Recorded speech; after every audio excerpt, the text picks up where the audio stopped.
Hi everybody, Jason Davis here back on Lower League America on Compass Football, episode 7.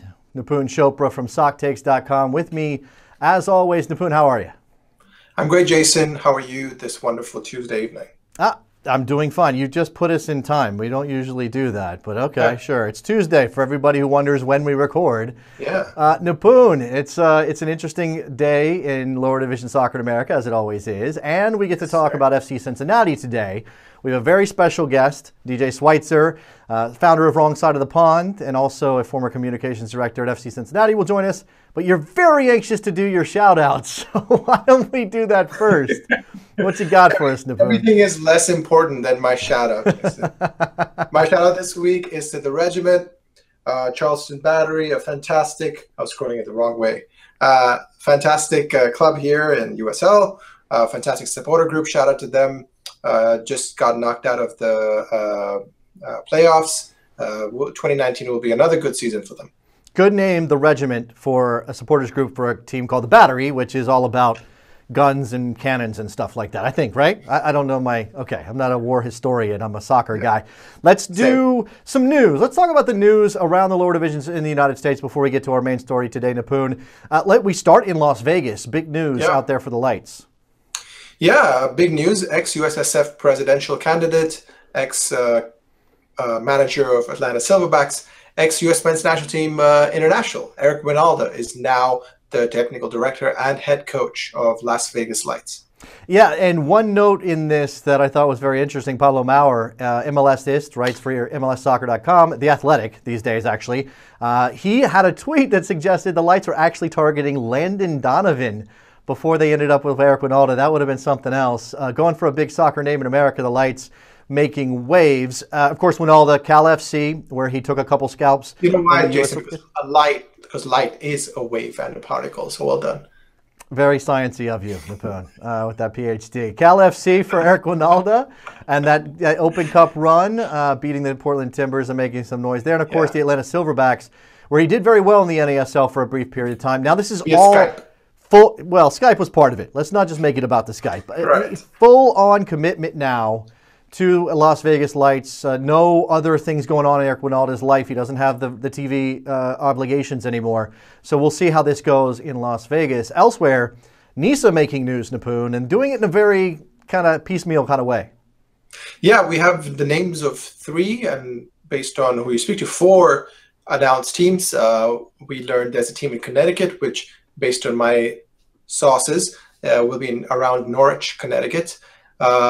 Also Philadelphia, which I believe will be linked to Philadelphia Fury.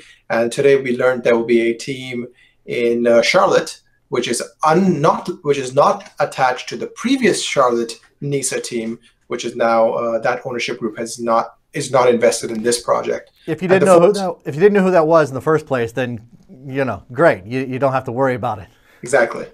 And then finally, it's an open secret at this point that 1904 FC San Diego, Bob Watkins' team, will also be in NISA. So we have 4 teams announced already. I believe there'll be one more announcement this week. And we're still waiting on sanctioning. They've submitted that to U.S. Soccer, but we haven't heard back yet. Of course, just a reminder, they're launching or planning to launch in the fall of 2019, late summer, fall of 2019, not in the spring. They're going with that European kind of schedule. And last thing here, USL D3, so the other D3 league, Lansing getting themselves a team in that league.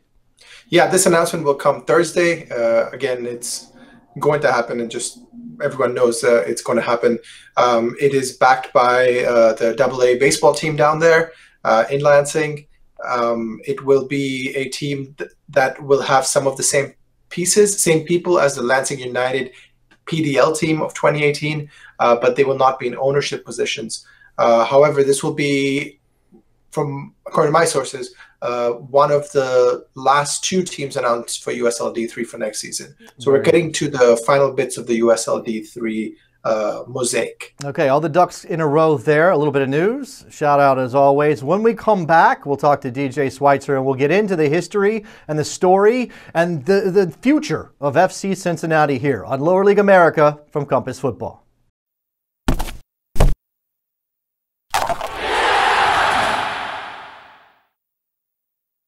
Back on Lower League America from Compass Football, looking at the lower divisions of soccer in the United States. And we are now joined by DJ Switzer, founder of Wrong Side of the Pond, and a former communications director with FC Cincinnati. We're going to dive into the story of FC Cincinnati, one of the most remarkable phenomenon in American soccer. Nipun Chopra, tell me, about the history of soccer in Cincinnati before we get into the launch of the new club.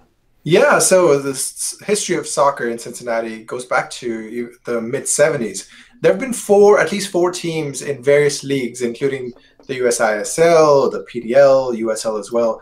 The Kings, the Kids, the Silverbacks, and the Rail Hawks. That's not correct. Riverhawks. The Riverhawks. Yeah. Not the and we've got multiple Silverbacks. I had no idea we had multiple Silverbacks in American soccer.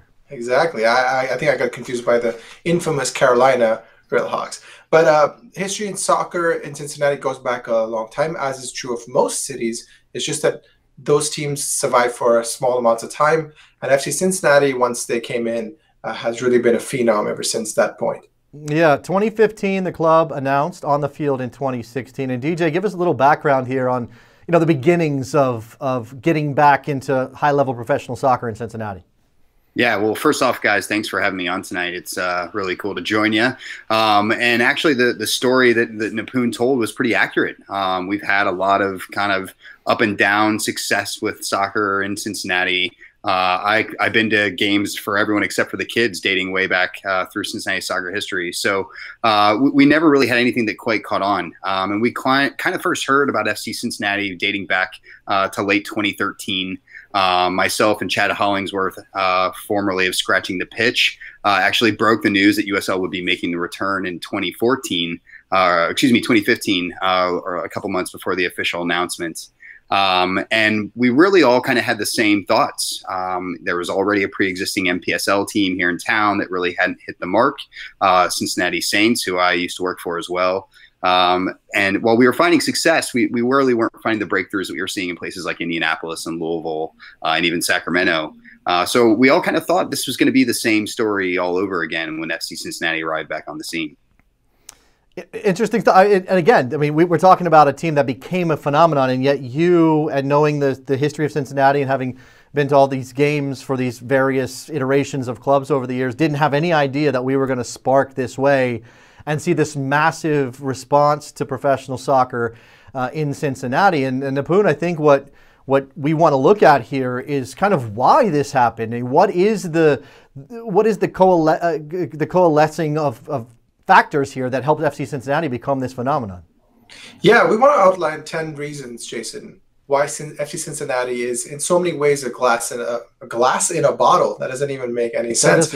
Lightning in a bottle. I was going to say, you can tell Nipun is a professor based on the way this is organized, and yet there he botches his analogy. So, oh my goodness, glass. So yeah, FC Cincinnati is a glass in a bottle, whatever that means. 10 reasons that it's difficult to emulate this anywhere else. Because, Jason, one of the things you and I have talked about a lot is there are lessons to be learned from multiple markets. And when you look at the brilliance of FC Cincinnati, I think all of us feel, well, why can't we recreate this somewhere else? And there are reasons, because one of the reasons is that there are 10 reasons why FC Cincinnati is so incredibly successful. And let's get into those before I editorialize too much. So let's start with the first one, which is the location of where the team is based. The first thing that we need to know is that the team is based around a group close to downtown, not exactly downtown, but close to restaurants, close to a mass of students, a mass of people who are interested in soccer. Okay. So the location of the stadium as well as where the team plays is very important to why there's been so much foot traffic into Nippert Stadium. Yeah, look, Nippert Stadium is a major factor here, and DJ, but I'm sure you can speak to that. I mean, I'm kind of, when you say location, Nipun, my brain goes to more geographic location of Cincinnati. I don't know if that's a factor here. DJ, I mean, again, Cincinnati has tried soccer before. You've got Columbus right up the road. Indianapolis is not that far away, but maybe that's part of it. Maybe the success of soccer in those other cities kind of helped FC Cincinnati off the ground. Yeah, so let's touch on the actual location itself, the city itself, and I think Jason's point is definitely hitting some clarity. In Columbus, we've got a lot of fans in Cincinnati, such as myself, that actually grew up supporting the Columbus Crew. So we knew that what top level soccer was like, and we knew what we were kind of shooting for. The Crew, for a long time, having their own stadium, was definitely a market that we all kind of looked at enviously. And one of the things that we never really had here in Cincinnati was a quality location to actually play matches. All the previous teams that Nipun mentioned earlier played at high school stadiums, right. And some college stadiums as well, but just not large venues when it comes to actually accommodating a professional soccer environment. The other things that are intangibles that come with that are things like having beer and the ability to actually have, quick access to other entertainment options. The beer wouldn't be an option at most of the local high schools, and some of the local colleges as well. So those were things that we never really had here in Cincinnati with the previous efforts. When FC Cincinnati came along and we started hearing the rumors about it, there was talk that they were aiming for 10,000 people a game, which seemed laughable to us. We were really excited for 150 to 200 people a game at the Saints. So when we heard about 10,000, we're like, oh, okay, what are they going to play at Paul Brown or UC? And neither one of those really seemed tangible at that point, unless they had a really big investor that was available. But before we touch on that, because I know that's on Nipun's list as well, the location that FC Cincinnati currently play at, Nippert Stadium, is located on the campus of the University of Cincinnati in a neighborhood called Clifton, which is just north of downtown Cincinnati. Actually sits up on a hill that overlooks downtown Cincinnati. You can kind of see downtown from the upper echelons of the stadium. But it is perfectly situated in a location with dozens of bars and restaurants that make it really easy access for fans to come to both before and after matches. And it makes it for a really easy outing.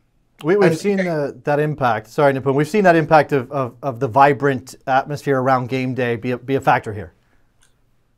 Yeah, and DJ, talking a little bit about Clifton, I'm curious if you can maybe explicate on that a little bit, because from what I understand, Clifton was it was an area that wasn't the best area in Cincinnati like 10 years ago, and there's been significant investment in that area. And do you think that has had an impact in how even the club is viewed and the sport is viewed there?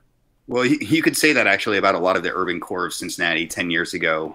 The city's seen a tremendous revitalization. A lot of the things that you've probably seen in Indianapolis to a certain extent as well.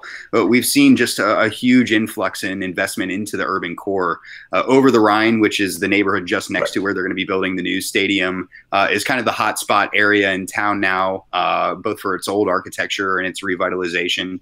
But Clifton itself, up the hill, is kind of seeing that as an extension, not to mention that UC have spent a lot of money kind of updating the campus, improving the area around campus with investment. A lot of these bars and restaurants are sitting in those areas now. And it's really made things a little bit easier for those entertainment options to move in and help support the movement of FCC itself. All right. Well, so we got location, we got stadium, and obviously, DJ, you were you alluded to the ownership and the investment, and these are all tied together. I mean, we're going to go through them one by one, but it's not like they're in order of importance, or they're even in order of this one came before that one. These things are all happening together. And Nipun, number 3 on this list is the support, the passion of the fans. Now, again, I think that's tied into the investment, the obvious investment from the Lindners and the family, and the stadium that DJ has talked about. But that fan support is a major factor here. Yeah, the Pride, a supporter group that was inherited from the previous club 4 or 5 years ago, unless I'm mistaken on that, DJ. I do want to. Right, but we'll get there. Yeah, I do want to ask you, which kind of ties into stadium and fan support here, DJ. In some ways, when you're looking at it, 30,000 seater stadium, 34,000 seater stadium at UC was a risk, and we're seeing that with Lucas Oil. And I'm curious what the thought process was, and you were at the front lines of this. What was the thought process of saying, okay, we are willing to take a risk. We're willing to have a risk of 10,000 people coming, which you said was their goal in this 34,000 seater stadium. So what was the thought process on that, and how has the fan support galvanized this club? Yeah, I mean, so to go back, the Pride is one of a couple of the different supporter groups that sit in what we call the Bailey. which is that isolated stand behind the north goal at Nippert Stadium. There's also Dianagstadt, which is the one of the other largest supporters group, and then there are a handful of other smaller ones as well. They've all done tremendous work helping to grow this movement, but they're only a small portion of the stands that we see filled at Nippert Stadium. And it's a section of 1,700 people that drives a lot of the energy there. And it's probably the hardest seat to get in town, honestly, right now, including the Bengals and the Reds. Wow. But that said, that there's, like you said, another 24,000 people that can actually fit into Nippert. And the thought process with Nippert was that it's a historic city stadium. It's been around well over 100 years. It's one of the oldest stadiums in college football. It just recently received a major $90 million renovation to add all the luxury seating and press boxes that I've seen Nipun in a couple times over now. And it really turned a stadium that has a lot of lore. It's the first stadium where the Cincinnati Bengals got started before they built their initial stadium as well. So it has kind of this history of launching things and being a spot in the city that people are used to coming to. I don't want to, obviously the stadium is a major factor here, but I want to make sure we give enough time to the ownership and we give enough time to the investment here. And obviously, when we're watching clubs start up in the United States, one of the major factors here is just how much money are people willing to lose. And that's kind of what it is, just to be blunt about it. And clearly, and there was a carrot here, and it's on our list, the MLS ambition is a major part of why that investment came. But just out of the gates, there seemed to be an interest in making this a bigger deal than, say, the average minor league soccer club, DJ. Yeah, absolutely. Well, I think the ownership has been the major piece that's been missing. People talk about the stadium, they talk about the fans. We never really had an owner here in Cincinnati before that could actually drive attention and bring legitimacy to the soccer movement here in the city. When we heard those rumors of 10,000, we joked, like, what do they have the Lindners involved? And the Lindners, for those who aren't familiar with Cincinnati, they're Carl Lindner II is Carl Lindner III, the current owner of FC Cincinnati, or majority owner. His father owned the Cincinnati Reds for a stretch before their current ownership. So the Lindners are literally synonymous with city names, streets named downtown after them. We joked about that because that seemed the only plausible explanation, or at least one of the few ones out there. And when we found out, that was actually the last piece of the puzzle we couldn't figure out when trying to break all these stories. We found out about John Harkes before all this, but couldn't pin the lead investor. And when we found out that Carl was involved, it really changed everything. It made everyone sit up straight in a way that no one ever had in this town before. And I think back to the opening press conference in 2015 in August, and I went to the auditorium at UC to watch this take place, and a building named after Carl's brother. And every major news outlet in town was there. Everyone that mattered in the soccer scene in the city was there. Mark McCullers, the former Columbus Crew president, was there, an advisory role. USL leadership. These were just things we didn't see in Cincinnati before. And Carl really changed the game as far as legitimacy. And I don't want to just single out Carl. Two of the city's other most prominent citizens are also involved. Scott Farmer, his family started Cintas Corporation, which is also here in town.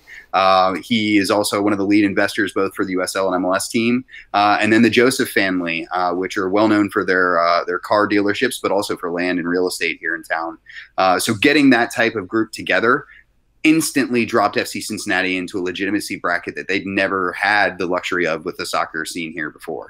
And that investment, directly led to winning on the field and putting together a good product on the field. I mean, you mentioned John Harkes. He was the first head coach of the team. Obviously, we don't need to belabor the breakdown in the relationship there. But then Alan Koch comes on, and as we record this, FC Cincinnati, first place, points winner in the USL regular season, already won a playoff game, squeaking by. Why is it always squeaking by with Nashville? I don't know. But they're into the second round, and that on-field success, Nipun, you can't go anywhere without it. You're right. And, with John Harkes coming in, even though initially they may not have won as many games as they're winning now, there was still some on-field success last year after Harkes left. Even though they didn't do so well in the league, they had a fantastic run in the U.S. Open Cup. And this year, of course, we've seen some brilliant results and some brilliant play by players like Adi, who's obviously come in lately, but Ledesma, Nazmi Al-Badawi, etc. So yeah, on-field success has been a huge part of making sure that the fans that do show up, many of whom really not avid soccer fans, are being converted into soccer fans, which will keep paying off for this club. Energy of the building and success in the field will always make fans out of people who don't know the game that well. Let's move on here and go to our next point. The way you phrased it, Professor Chopra, is lack of rival sporting factions. Just thumbnail sketch that for us before we have DJ chime in.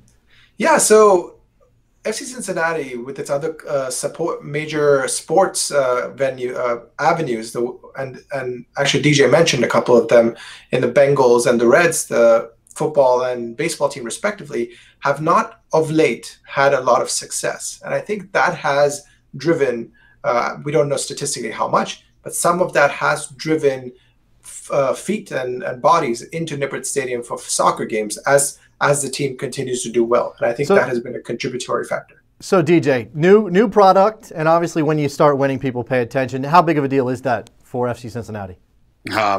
For a town like Cincinnati, pretty darn huge. We, as far as our professional glory sports hunters, teams go, is what you're saying. Your Cincinnati people are glory hunters. I get it. Look, you're supposed to preface that with plastic glory hunters. Make sure you get that. But no, we here in Cincinnati are kind of starved for success, at least on the professional side of things. And I don't want to discredit the Cincinnati Cyclones, the minor league hockey team here in town, who have won some titles in the last couple of years. So we shouldn't leave them out. But as far as the major professional teams here, the Reds, while they used to be a juggernaut, haven't been for quite a long time. And then the Bengals, well, there's a reason why there's the nickname the Bungles. It's tough supporting them a lot of the time. And while they've had some up years in recent years, this, right now we're seeing a bit of a resurgence.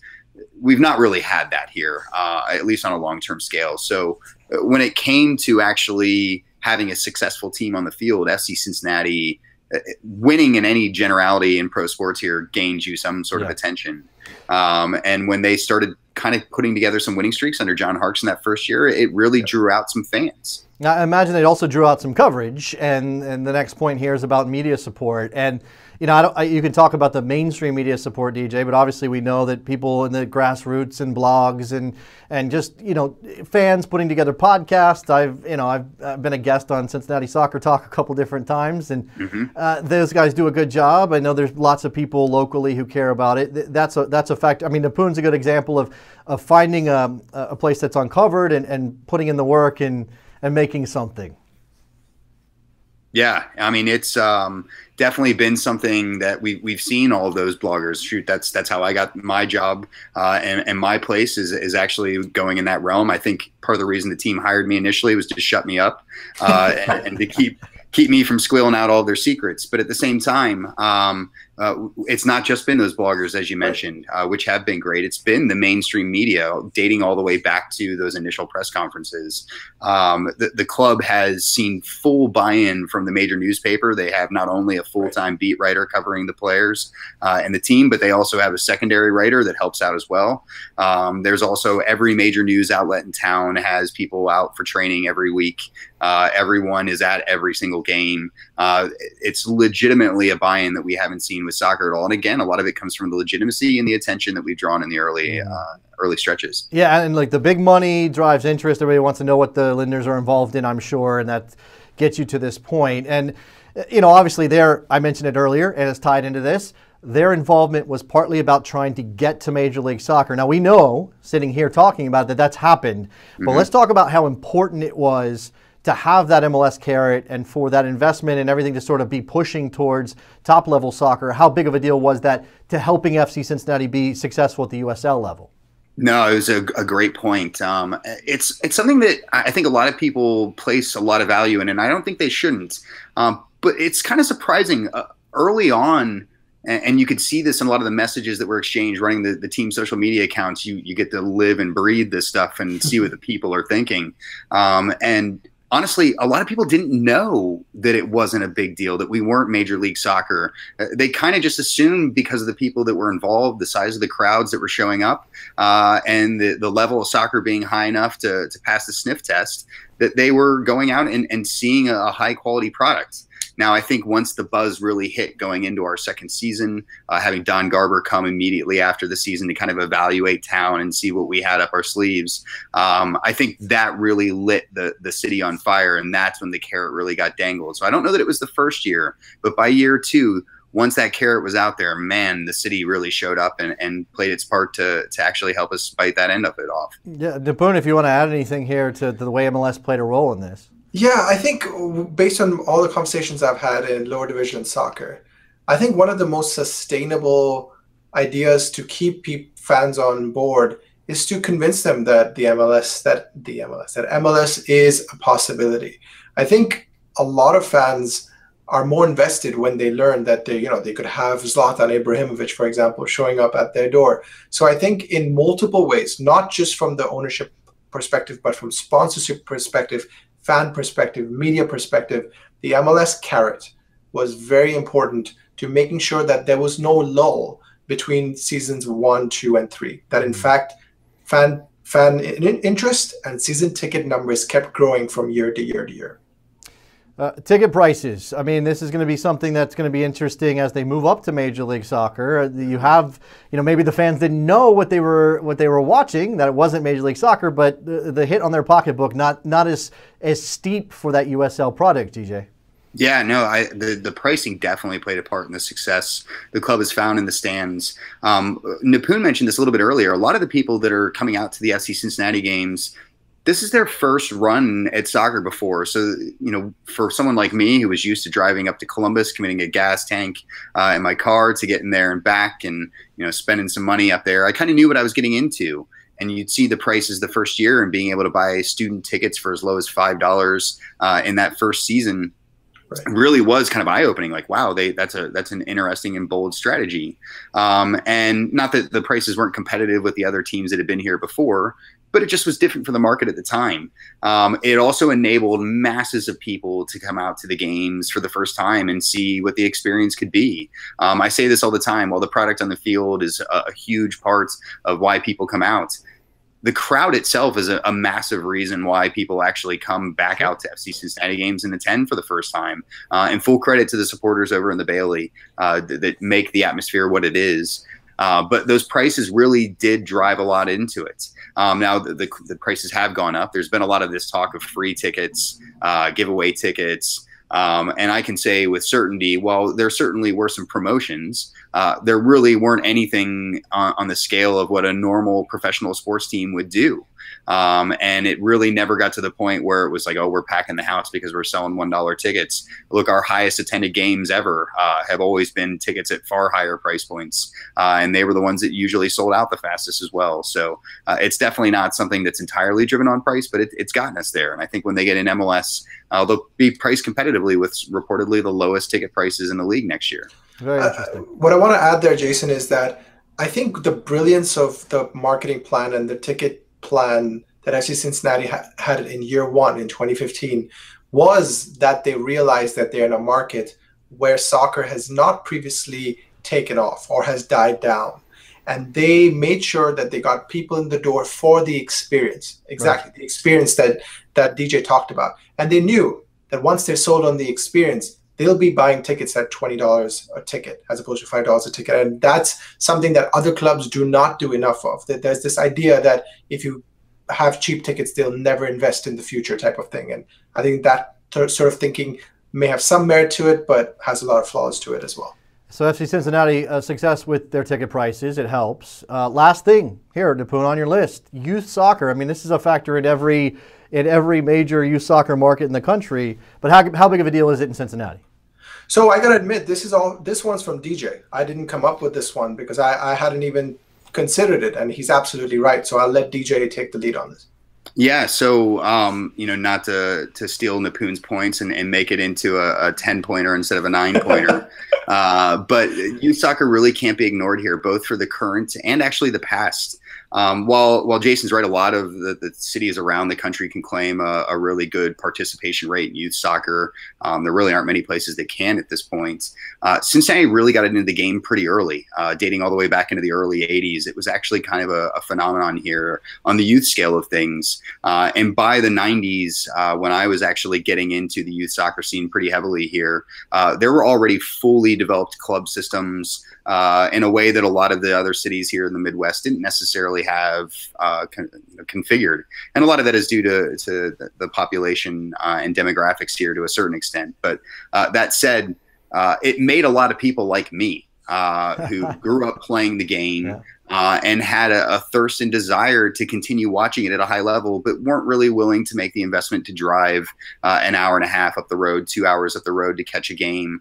And when we finally had something here to call our own, I'll be honest, a lot of the later age millennials, such as myself, poured out in mass numbers. And I think that was a huge success. And now you see people that have bonded with their kids and have turned this into an experience in the way that I have with my dad with the Reds. I think back to going to games with my grandfather and my dad, whereas my kids are going to remember going to FC Cincinnati games, which is something that I think really plays a huge aspect of it. And the fact that Cincinnati's youth soccer culture is still so vibrant, still so strong, is a testament to how much the sport has actually been bought into generationally.